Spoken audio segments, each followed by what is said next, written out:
कालचक्र, अनंत यात्रा का आरंभ। अर्जुन, कनिष्क और नैना अब समय और ब्रह्मांड के रक्षक बन चुके थे। उनकी नई जिम्मेदारी थी समय के संतुलन को बनाए रखना। लेकिन उनकी यात्रा यहीं खत्म नहीं हुई, क्योंकि काल चक्र के रहस्य अनंत थे। नए संकेत। कुछ समय बाद नैना को अपने सपनों में अजीब संकेत मिलने लगे। वह बार बार एक परछाई और एक टूटे हुए चक्र को देखती थी। परछाई उससे कहती, तुमने चक्र को समझा है, लेकिन इसे बचाना आसान नहीं होगा। नैना ने यह सपना अर्जुन और कनिष्क को बताया। कनिष्क ने अपनी प्राचीन किताबों में कुछ संदर्भ खोजे। यह संकेत है कि चक्र का कोई दूसरा हिस्सा अभी भी अधूरा है, कनिष्क ने कहा। हमें इसे खोजने की जरूरत है, वरना संतुलन बिगड़ सकता है। प्राचीन दुश्मन काल असुर। उसी समय एक नए खतरे का सामना हुआ। एक रहस्यमयी व्यक्ति, जिसे काल असुर कहा जाता था, ब्रह्मांड के संतुलन को नष्ट करने की योजना बना रहा था। वह काल चक्र की शक्ति को अपने कब्जे में लेना चाहता था। काल असुर ने चक्र के अधूरे हिस्से को ढूंढने के लिए अपनी सेना को विभिन्न आयामों में भेज दिया। अर्जुन, कनिष्क और नैना को अब न केवल चक्र को बचाना था, बल्कि इस नए दुश्मन का सामना भी करना था। चक्र का दूसरा हिस्सा। धातु के टुकड़े में छिपे एक नए संदेश ने उन्हें एक प्राचीन स्थान की ओर निर्देशित किया। यह स्थान था काल वृक्ष, जो समय के हर युग का साक्षी था। काल वृक्ष के पास पहुंचने पर उन्हें वहां एक विशाल गुफा मिली। गुफा के अंदर समय की ऊर्जा का एक और चक्र मौजूद था। लेकिन गुफा के अंदर ही काल असुर और उसकी सेना उनका इंतजार कर रही थी। तुमने पहला चक्र बचा लिया, लेकिन दूसरा मेरा होगा, काल असुर ने कहा। महायुद्ध का आरंभ। अर्जुन, कनिष्क और नैना ने अपनी सारी शक्ति का इस्तेमाल किया। नैना की आंखों से निकलती ऊर्जा ने काल असुर की सेना को रोकने में मदद की, जबकि अर्जुन और कनिष्क ने गुफा में मौजूद चक्र को सुरक्षित करने की कोशिश की। लेकिन काल असुर ने चक्र के टुकड़े को छू लिया। अब यह शक्ति मेरी होगी, उसने कहा। तभी नैना ने अपनी पूरी ऊर्जा लगाकर चक्र के चारों ओर एक सुरक्षा घेरा बनाया। तुम इसे छू भी नहीं सकते, उसने कहा। काल चक्र का खुलासा। महायुद्ध के बाद नैना, अर्जुन और कनिष्क ने चक्र को सुरक्षित कर लिया। लेकिन चक्र ने उन्हें एक और रहस्य बताया। यह केवल दूसरा हिस्सा है। समय के संतुलन के लिए 7 हिस्से हैं। अगर सभी हिस्से साथ नहीं आए तो संतुलन हमेशा खतरे में रहेगा।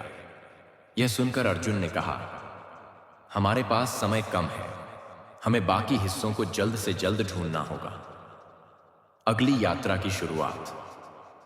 अब तीनों की यात्रा केवल समय को बचाने की नहीं, बल्कि चक्र के सभी हिस्सों को खोजने की थी।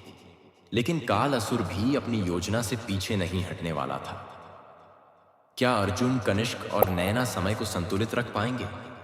क्या वे बाकी हिस्सों को खोज पाएंगे, या काल असुर ब्रह्मांड को अपने अधीन कर लेगा? आगे की कहानी। कालचक्र अंतिम संघर्ष में पढ़ें। कालचक्र अंतिम संघर्ष की ओर। कालचक्र के 2 हिस्से सुरक्षित हो चुके थे, लेकिन 7 हिस्सों में से बाकी 5 अब भी लापता थे। अर्जुन, कनिष्क और नैना को यह समझ आ चुका था कि उनकी लड़ाई न केवल कालअसुर से थी, बल्कि समय के भीतर छिपे अनगिनत रहस्यों से भी थी। नए सुराग का पता। काल वृक्ष से प्राप्त ऊर्जा ने उन्हें एक और सुराग दिया। यह सुराग उन्हें काल नदी की ओर ले गया। यह कोई साधारण नदी नहीं थी। इसकी धारा समय के प्रवाह को दर्शाती थी। नदी तक पहुंचने के लिए उन्हें भूल भुलैया घाटी पार करनी थी। इस घाटी में हर रास्ता उन्हें भ्रमित करता था। यहां नैना का की तौलिया है। नैना की अद्भुत दृष्टि ने उन्हें सही मार्ग दिखाया। घाटी पार करने के बाद काल नदी के किनारे उन्हें एक और चक्र का टुकड़ा मिला। लेकिन जैसे ही अर्जुन ने उसे छूने की कोशिश की, समय का प्रवाह अचानक रुक गया। समय के प्रहरी। नदी से एक अद्भुत आकृति प्रकट हुई। यह समय के प्रहरी थे जो चक्र के इन हिस्सों की रक्षा कर रहे थे। प्रहरी ने कहा, तुम चक्र के रक्षक बनना चाहते हो, लेकिन यह साबित करना होगा कि तुम इसके योग्य हो। अर्जुन, कनिष्क और नैना को एक और चुनौती का सामना करना पड़ा। उन्हें काल नदी की धारा को फिर से प्रवाहित करना था, लेकिन यह आसान नहीं था। चुनौती, धारा को जोड़ना। कनिष्क ने अपनी बुद्धि से समझा कि नदी की धारा टूटे हुए समय से बनी है। उन्होंने नैना और अर्जुन को निर्देश दिया कि वे नदी में ऊर्जा के अलग अलग बिंदुओं को जोड़ें। नैना की शक्ति और अर्जुन के साहस ने मिलकर नदी को फिर से प्रवाहित कर दिया। प्रहरी ने उन्हें चक्र का तीसरा हिस्सा सौंप दिया। काल असुर की नई चाल। काल असुर को पता चल चुका था कि अर्जुन और उसकी टीम चक्र के हिस्सों को खोज रही है। उसने अपनी योजना में बदलाव किया और काल दर्पण नामक एक प्राचीन उपकरण का उपयोग किया। अगर मैं इन्हें रोक नहीं सका तो मैं पूरा चक्र ही नष्ट कर दूंगा, काल असुर ने कहा। काल दर्पण के जरिए उसने चक्र के चौथे हिस्से का पता लगा लिया और अपने सैनिकों को वहां भेज दिया।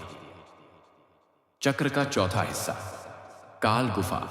अर्जुन और उसकी टीम चौथे हिस्से की खोज में काल गुफा तक पहुंची। यह गुफा समय की अनंत परतों से बनी थी।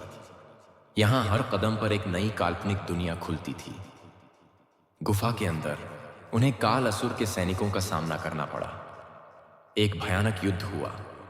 नैना की ऊर्जा ने सैनिकों को रोकने में मदद की, जबकि अर्जुन और कनिष्क ने गुफा के भीतर चक्र के चौथे हिस्से को ढूंढ निकाला। लेकिन जैसे ही उन्होंने उसे उठाया, काल असुर गुफा में प्रकट हुआ। तुम लोग बहुत बहादुर हो, लेकिन यह खेल अब खत्म होगा, उसने कहा। काल असुर का हमला। काल असुर ने गुफा के अंदर चक्र के हिस्सों को नष्ट करने की कोशिश की। अर्जुन ने उसे रोकने की कोशिश की, लेकिन काल असुर की शक्ति बहुत अधिक थी। तभी नैना ने अपनी पूरी ऊर्जा का उपयोग किया और एक सुरक्षा घेरा बनाया। इस घेरे ने काल असुर को बाहर फेंक दिया, लेकिन नैना बेहोश हो गई। अंतिम संकेत। चक्र के 4 हिस्से अब अर्जुन और उसकी टीम के पास थे, लेकिन नैना की हालत गंभीर थी।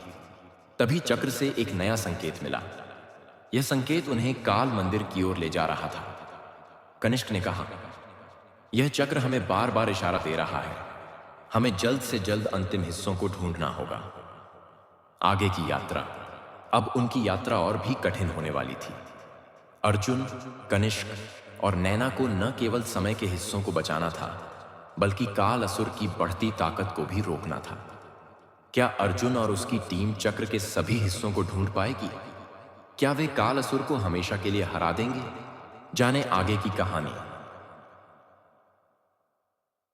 काल चक्र, अंतिम संघर्ष में। पूरी कहानी देखने के लिए हमारे चैनल को सब्सक्राइब करें।